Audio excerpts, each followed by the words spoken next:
Any one of you can start by just responding to the film or introducing yourself more if you'd like.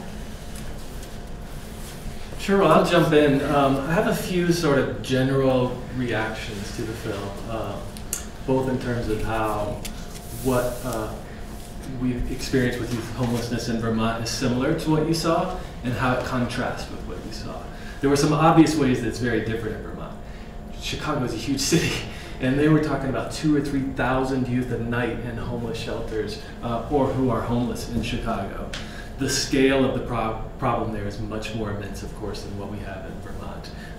In Vermont, each year, Runaway and homeless youth programs serve a grand total of about 1,000 youth for the whole year. So, of course, we have a smaller population base, so it's not as many youth who are impacted that you see in large urban areas like Chicago or big cities.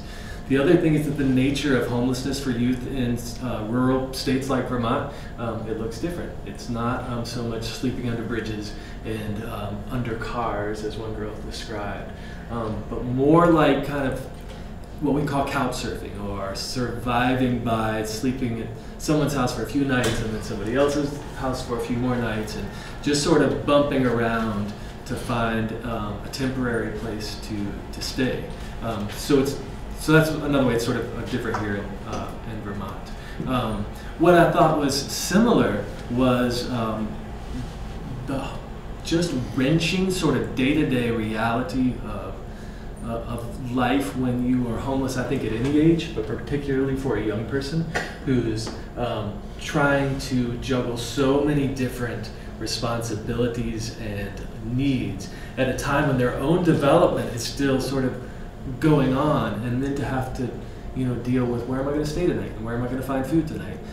It's just overwhelming, and for me, it's, as an adult to think about it would be overwhelming. I think for a young person it's just the immensity of the daily struggle is incredibly hard to overcome. So those are sort of some of my general thoughts about the film. One thing that I really liked also about the film that's true for the young people that our program serve in Vermont was Casey. Casey's sort of example of moving through, I don't know how long this film was shot over, maybe a year, but how she went through highs and lows. She was in a program for a while and doing well, and then she was not doing well and using drugs and alcohol and in a hospital, and that's totally typical of the young people that our program serve. There's no straight line trajectory ever. It's really a matter of bumping up and down, and hopefully what you find and what you can help that young person do is build enough successes to build on, that they get to a better place eventually through all those highs and lows. I appreciated the one youth care worker's comment about outcomes. Funders are so interested in what outcomes are achieved by youth that are served, and that's the nature of the funding reality everywhere, in Vermont too. And it's a real struggle to be able to sort of articulate, I think, sometimes to people who haven't either experienced homelessness themselves or know it up close, that you're not going to hit home runs every time. This is not a matter of a young person coming in and within 6 months or even 2 years, they've totally changed their whole life. It's really a matter of incremental progress that all starts with just engaging that young person and wanting to get help. Because young people who are homeless have oftentimes been had really negative experiences with systems, and so they avoid anything that may come to them as help, but they don't perceive that as help. They perceive that as more trouble for me, so they avoid systems. So just building connections and bridges with young people who are on the street or struggling, that's the very first task, and that can take months or years to just establish that kind of relationship where the young person finally accepts it. Okay, this is somebody I can trust who will help me, and then they begin the road to enter services. So those are some of my thoughts about the film. I guess I thought it was, I really liked the three people they selected. I feel like kind of like how the one homeless liaison was saying is that like all these kids have a story. I can't hear you, so if you could sorry. speak up just a little bit. That, you know, all these kids are going to have like so many different stories, but I did feel like it kind of really captured stories that you kind of would see anywhere, particularly, you know, with someone who, you know, runs away from home, and I think particularly with, you know, people who come out as young age, as teens now, like more and more, you know, are finding the courage to come out, and then that's a huge population that is now kind of, you know, being served by these services for homeless youth. And then someone who I've kind of not never really thought about, but not, you know, someone who maybe came here, you know, with parents who, you know, immigrated here, and now they're kind of here, they're undocumented, and kind of all the problems that they would face. And then someone like Anthony, that may be a bit more what you would think of with kind of a big urban homelessness problem, but yet it's just so complex, and so just so much more to it. And kind of, I think that is the whole thing with youth homelessness, is that there's just so many complexities and so many areas that you kind of have to deal with. And I think definitely the part about outcome measures did strike me a lot, because a lot of the programs that youth would benefit from are just not the programs that you know, the government really wants to fund these days. You know, the transitional programs where you may, you know, stay for 2-3 years, those are just the programs that now people don't want to fund. And when we kind of fill out grant applications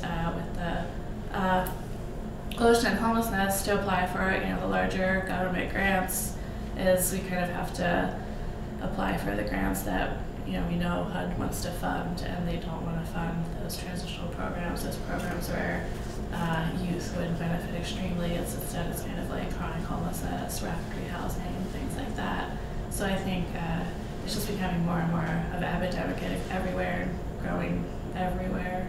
And I think youth homelessness has risen in Vermont, I guess, I feel like almost 50% the past 5 years, or I don't know, but I mean, it kind of, I don't know, it's just a very, I think, poignant film. Even though Vermont is very different, I think those problems are, you know, youth are dealing with them anywhere. So this is not a topic, so I'm Kathleen Kanz. This is not a topic that I know a lot about. So I wanted to ask you, where are your offices? Mm-hmm. What cities or towns in Vermont? So Vermont is unique from other states because we're funded by both federal and state dollars. But rather than just 1 or 2 programs being funded, Vermont created this network of runaway and homeless youth programs around the states back in the early 1980s, and it's since grown. Originally it was 3 programs, it's now grown to 14 member agencies that are spread out around the state. If you go to our website, I should have brought some materials, it's vcrip.org is our website. Could you say that again? VCRYP, VCRHYP, which stands for Vermont Coalition of Runaway and Homeless Youth Programs. Yeah, nice little map that'll show you where all of our programs are located. Our programs include, they mentioned transitional living programs in that film. We have, we received 2 federal grants to run transitional living programs, and we have 8 sites that deliver those transitional living programs.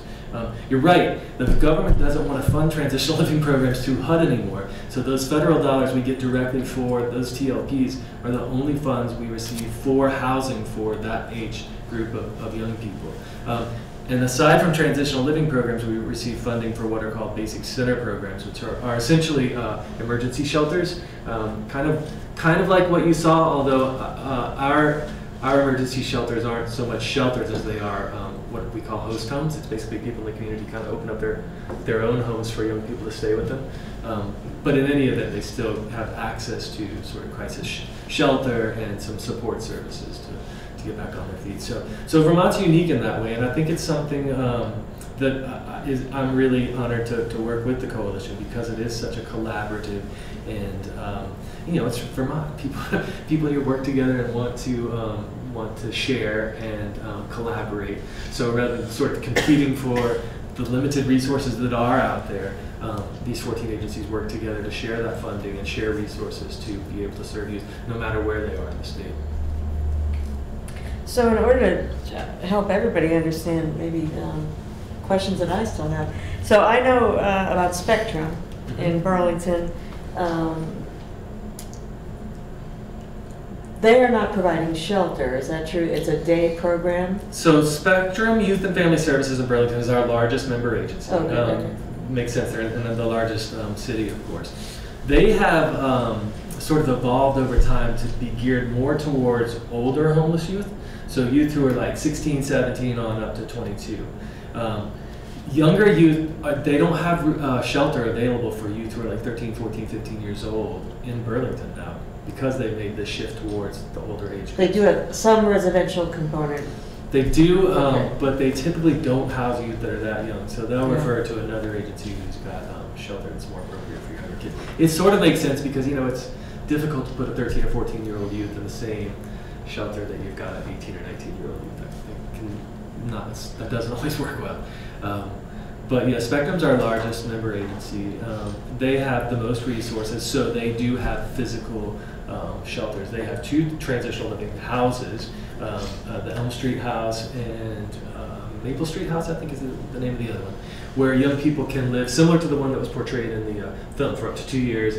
They kind of stay there. They have their own room. They share in responsibilities of the facility, and then they work or go to school while they're in the program. And hopefully, at the time they leave, they're on track to be independent. A lot of them,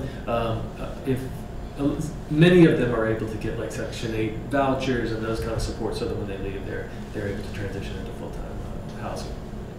So Section 8 is rental assistance that is funded by HUD.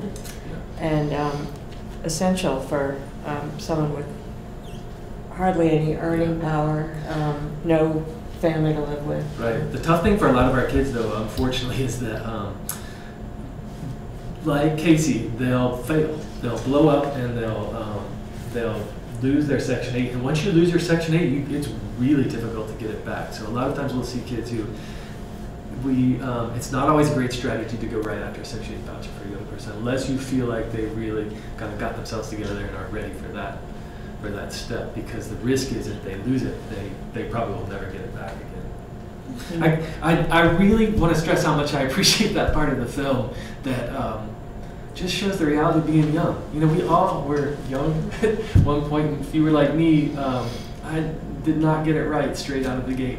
I made a lot of missteps, and fortunately never the big ones that had lifelong consequences, but some of these kids do, and it's just this ongoing struggle that everybody has to sort of grow into a more mature and responsible human being but on top of that, you're also dealing with, I can't go to school because I don't have any money to wear shoes, and all of the other aspects that most youth don't have to deal with. I was just going to ask, so I was at another conference a month ago or whenever it was, and they had a wonderful program about undocumented farm workers, and so I just wondered whether you have a population of undocumented youth. One of the things they showed, and it was an older movie, I think it was 5 years old at this point, but was of one of the kids getting taken, and they didn't know where he was for like 9 months. And so I just didn't know how much interaction you've had with that population, because I can imagine that there's still some issues there, and that we always think, oh, we don't have undocumented people, but we do. So we haven't had any, to my knowledge, youth who have been here, that have come into our programs anyway, as undocumented. However, southern states, many of you probably remember within the past year, when a lot of unaccompanied youth were coming across the border, a lot of those border states, the Runaway and Homeless Youth programs, were seeing a ton of these kids because the government didn't know what to do with them, and it was overwhelming to the Runaway and Homeless Youth programs. Runaway and Homeless Youth programs are funded. the federal budget for Runaway and Homeless Youth Act, which by the way is up for reauthorization this year, and Senator Leahy and Senator Collins from Maine are co-sponsoring, is, I don't know, to the tune of a few $1 million a year that's spread across 50 states and programs in each of the states. So the level of funding is just not anywhere near the capacity. And you saw in Chicago where kids were being turned away from shelter because they didn't have enough beds or they didn't have funding for the facility to stay open. But we haven't seen the undocumented piece for young people here in Vermont. One thing that's got a lot of attention in the past couple of years is human trafficking and how many runaway and homeless youth, how susceptible they are to falling into trafficking. Because, for obvious reasons, they're sort of trying to survive, and even if they're choosing to enter like sex work or those kind of things, it's easy for them to get ensnared in trafficking. And to some degree, that's connected to that piece of youth being, and adults as well, being brought in from other countries to be part of, whether it's sexual trafficking or just work, labor. That's garnered more attention. Our hope is actually that that's an avenue to secure more resources for Runaway and Homeless Youth programs. And in fact, the Reauthorization Act for the Runaway and Homeless Youth Act is now called the Runaway and Homeless Youth Act and Human Trafficking Prevention Act, I think. So it's sort of been lumped in together in hopes of getting some more resources. So I wanted to talk about what the individual can do, and then talk about where I work and some stuff about that. But I don't want to keep you from talking. Okay. So I'm never going to be a case manager. It's just something that I particularly am not really capable of. I think there's a certain heart and strength for those people, and that is not me. But I can tell jokes. And so I knew that I could use that to raise money for COTS, which is the largest homeless organization in Vermont, and they're an inspiring organization. So that I knew that I could do that. So you just, not everybody is going to be a case manager or has to be a case manager, but there's small things. If you understand what your capability is, I mean, this can be a heartbreaking topic, and but that shouldn't keep someone from contributing in some way, some small way. You don't have to save the world. I want to talk about in Washington County. There are not a lot of, the homeless shelter that serves Washington County is in Barre. It's the Good Samaritan Haven, and I think it's 30 beds, which is a very small number. And they're often turning people at me. I think, sometimes people beg to sleep on the floor because, it's that or the car or who knows what else. I think there should be more shelters. I'm not asking any of you to go out tonight and open one, but if we all understand all these little pieces that really, I don't think there are enough beds in Vermont to serve the people that are homeless. Certainly a big part of that is financial. So then we'll talk about where I work. I work at the Vermont Housing and Conservation Board, and we fund affordable housing, land conservation, and historic preservation. And I work on affordable housing. And I know that we have funded transitional housing and shelters, and funding, we are a piece of the money that goes into this building being built, being rehabbed, programs happening there. We're just a piece of it. We aren't the whole piece. Money comes from small pockets. It's never like a big truck backs up with bags of money. Money is short everywhere. But I know, there's in Addison County, the John Graham Shelter, the Upper Valley Haven is in White River Junction. Certainly COTS has shelters in Burlington, Good Samaritan Haven, the Bennington Coalition on the Homeless. And so these organizations will have emergency shelters, which is maybe at 6 o'clock, they'll let people in. And then by, I think, 8 o'clock or something like that, you are then out. You're not going to be living there daily. So a big part of your day is spent wondering, what am I going to do with myself? Where can I stay warm today? COTS has something called a day station. But if anyone thinks that shelters is put up your feet and watch cable, that is not happening. So you're constantly on your feet. COTS is, I have a lot of interesting facts from COTS, and maybe we'll look at some of that. But right, your day is spent moving around, carrying everything you own, how you have time to then try to go to school, earn a living, find a place to shower, all that sort of stuff. It's exhausting, and boy, I just wish there were more beds, you know, a place to be calm. And there's another, the Vermont Achievement Center is in Rutland, and I went and did a site visit there, and a very inspiring day, women coming out of the correction system and trying to, you know, get their skill set back together, realign financial, family, and at one point I realized these case managers telling us how involved they are in these people's lives. I said, you actually are introducing fairness, either for the first time in these people's lives or for a long time in their life. The whole thing about refrigerator space and who gets to put what where, and you know, you can't have more space than I mean, a lot of people have not known fairness in their lives. Boy, I'm adopted. I feel fortunate that I ended up in the family that I ended up in, because anything can happen, you know? I think that definitely, I think one of the faces of homelessness you kind of didn't see in this film is like when whole entire families become homeless. And so then obviously those children are homeless too. And in Vermont there are very few shelters, I mean there are very few shelters to begin with, but there are very few that serve families.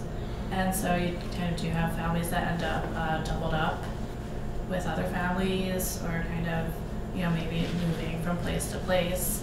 And you know, in a city like Chicago, if you kind of end up like that, you might still be able to get to your school through public transportation and through, you know, something like that. But I think in a rural community, it just becomes a lot harder when, you know, if you either have to move to a certain city for a shelter when there might be, you know, 5 family shelters, you know, scattered like across the state, or kind of have to end up doubled up and maybe very far from your school, and then have to, you know, kind of worry about getting there, and just all those kind of issues that come up.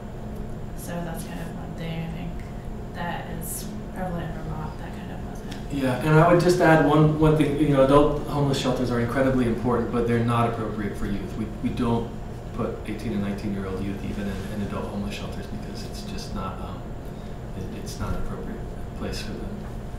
And most shelters won't, adult shelters won't take youth anyway, but we don't like to put adult shelters. Yeah, so let's ask questions, and go, Katie. Yeah. This is for Renee. The point in time count happens once a year, yes, annually. And when people are doubling up or youth are couch surfing, are there strategies to make sure that those numbers are included in the? That's actually one of the things with the point in time count, is that HUD does not consider those people to be homeless. And that was kind of, this year HUD had a big push to include youth in the point in time count and reach out to schools. At the same time, you're only considered homeless through the point in time count if you're staying at a shelter, transitional living facility, somewhere that's totally not habitable for shelter, like a car or outdoors or a campsite. But if you're doubled up, couch surfing, or like a motel that you pay for, if you're staying in a motel that's paid for by the state or another agency, then you are considered homeless. But yeah, I mean, those people just aren't considered homeless through the point in time count. And we actually we used to kind of have a place on the form where we counted them just kind of for our own benefit. But it became very confusing, I guess, when putting all the data in for the state. So we actually just made our form completely HUD compatible, and I know that was kind of a big... Yeah, which hurts Vermont, because of course HUD funding looks at those point in time count numbers. And because the way youth homelessness looks in Vermont is is not like on a street under a bridge, but more like doubled up and, you know, couch surfing with friends, we wind up underreporting our numbers, which hurts Vermont in the long run in terms of funding. Runaway homeless youth programs do count youth who are couch surfing. Schools through the McKinney-Vento program do count youth who are doubled up or couch surfing, as they portrayed in that film as well. But for whatever reason, HUD, to this point anyway, as much as we make the case for it, has decided not to include youth or anybody who's doubled up as being literally homeless. Yeah. This may be a silly question, but I'm just curious as to what any of your opinions are as to why it has become more difficult to get funding for transitional living houses and projects. Yeah. Well, you got it right. It's the HUD sort of identifies these priorities of models they like to use for addressing homelessness. So a couple of years ago, they picked a few priority populations. One was the chronically homeless, so people who have been on the streets for a long period of time. Another was veterans who are homeless. And they focused on those and then had these models that they thought best supported addressing that kind of homelessness. And the models they used were rapid rehousing, which is all about getting somebody really quickly back into housing, but it also needed to be permanent housing. So it needed to be for more than 2 years that person was going to be placed into that housing situation. Well, for young people, that's not long term. For a young person is maybe 12 months, not 2 years. And so as a result, transitional living programs who are up to 2 years were hurt by that priority decision. I'm hopeful that that's changing. HUD has now made youth and family homelessness one of their priorities. And so my hope is that they'll look more broadly at models that are more appropriate for that age group. Because transitional living programs are exactly the right intervention for a homeless young person. They just need that year or two to have stable housing so that they can finish school or get stabilized in a job, and then move on to independence from there. They need that in-between piece before just trying to put them somewhere permanently. What about youth who have learning disabilities and are homeless? And you think about, in school you have an IEP and parents have to advocate for you. What I mean, when I think about all the things that can affect a youth and especially with the homeless youth, what happens in cases like that? Yeah, I like to think that, Katie, is stacking risk. You've already got youth who have a bundle of risk, but then you just add on additional risk factors, and it makes the situation harder. The good thing about an IEP or being, identified as having a learning disability, you get additional supports around you.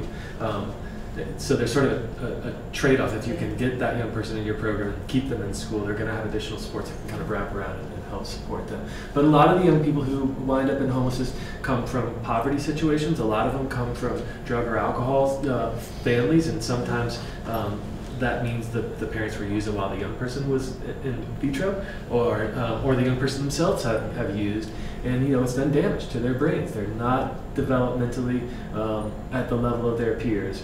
And so they come with a lot of the odds stacked against them.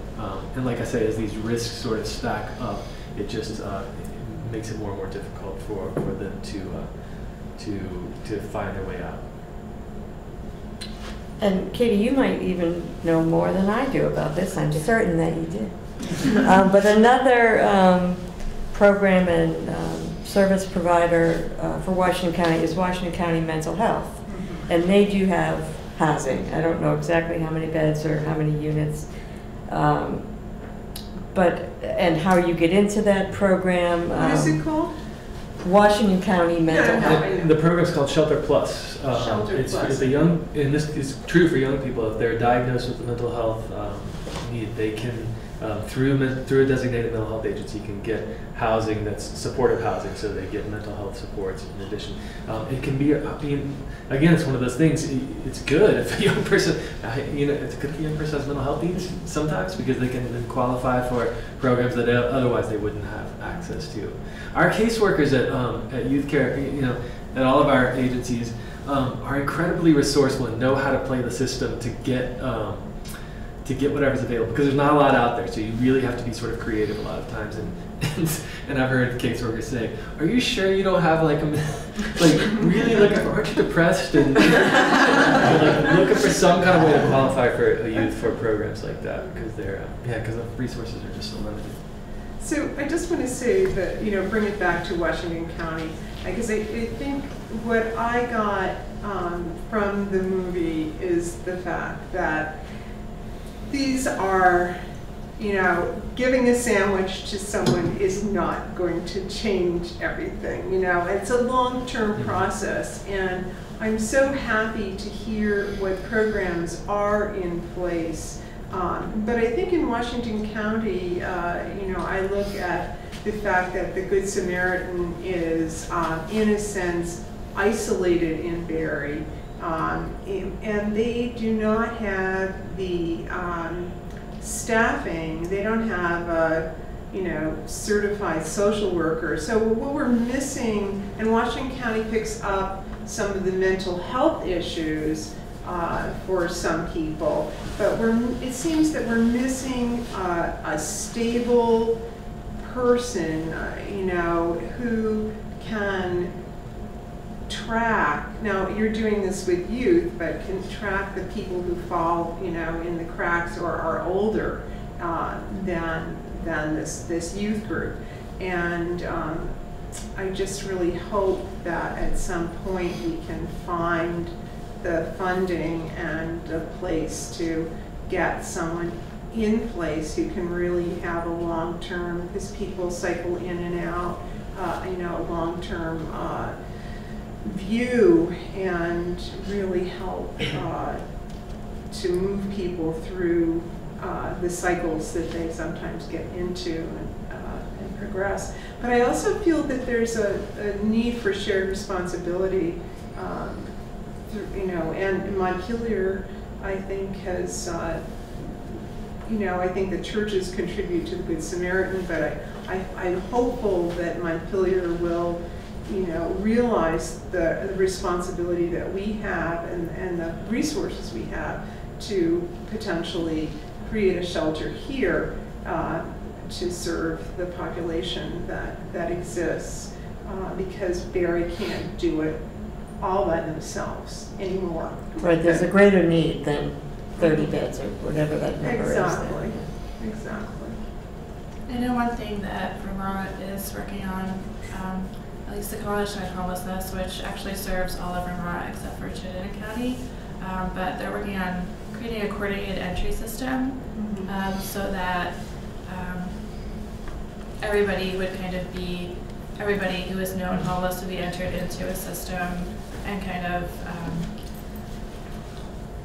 they could kind of be matched up with services that would meet their needs as time goes on, so you kind of can keep better track, like you said, of people who are homeless, and kind of with hopes to eventually kind of end homelessness by pairing these people up, instead of now where you're just kind of a little more anonymously in the system, and not something where it's more related to like an individual's needs. So that is being worked on, and hopefully, I think actually Washington County is one of the counties. I think Washington and Rutland are one of the two that are going to be testing it out. And Burlington did the 100,000 Homes campaign, which is kind of used a similar system, and it was more related to chronic homelessness, but kind of just taking more of like inventory of who is homeless and then matching them up, but that was more specific to chronic homelessness, whereas the coordinated entry system would be anyone who is homeless. Yeah. One of the things in the film, I noticed, I think Casey was the young person's name, was texting with someone. And do you find that the youth who are homeless in Vermont have access to phones and are able to text? And is that how, do caseworkers communicate that way? They do. It's become the primary way that the caseworkers communicate with youth, and most of them will have. The other thing that I thought was accurate for all the runaway and homeless youth that I'm sort of familiar with, urban or rural, is how important those friendship circles are. So the scene where they were talking about the young man, their peer who was graduating from the program. Yeah. Exactly the scene I see all the time. There's this real bond that happens between anybody I think who's experiencing something together that most people don't have a clue about. That bonding happens and it becomes their family. So they call it, they talk about their street family, but those peers who they become their primary, even if they're not good influences or great choices for the people you would want them to be there. But you have to recognize that when you're working with youth who are on the streets, that those are essentially family members to those young people, and make that a part of services and supports that go on around to sort of honor the relationships that have with those. But back to your sort of specific question, yeah, for sure. Texting and technology has become the primary means of communication. We've tried, and we don't do such a great job at that, I don't think, in Vermont, but I've heard of some other runaway and homeless youth programs in larger cities that are trying to use texting for getting access to shelter and finding where some kind of resources is in this resource mapping around the city. Did you read that article in the New Yorker about counseling through texting? It was That's a great. couple weeks ago. I sent it to you. Yeah. Okay. Of course, I haven't read it, sorry. It's somewhere in that stack. It's like, read that. I'm going to have 3 minutes. Yeah. So I'll give you 2 facts on children that I got from COTS. At the beginning of the comic relief benefit that I do, I think it's important for the comedians to have one serious moment and read a fact on homelessness, and I just like seeing this other side of these funny people. So I have 2 here that relate to children. The number of homeless children in the U.S. has surged in recent years to an all-time high, amounting to 1 child in every 30. The Department of Education's latest count of 1.3 million homeless children in public schools during 2000 school year is the highest number on record, and an 8% increase from the year before. These numbers do not include pre-K homeless youth. In our community, which is Burlington, COTS community, not that we're in Burlington now, we're in Montpelier, but in Burlington, 140 school children were homeless in October 2014. The second fact, the COTS Children's Education Advocate enrolls children living in family shelters in quality early learning, preschools, after-school, summer camp, enrichment programs. These relationships are initially arranged in shelters and continue once families move into permanent housing. So when you talk about what we really would hope for in Washington County, this level of service is not currently available. And it would be wonderful if we could somehow change that. How that's going to happen, you're going to figure that out. Glad you all came here. Get to work. Does anyone have any remaining questions? Okay. Thank you so much for Thank you, everyone. Thank you very much.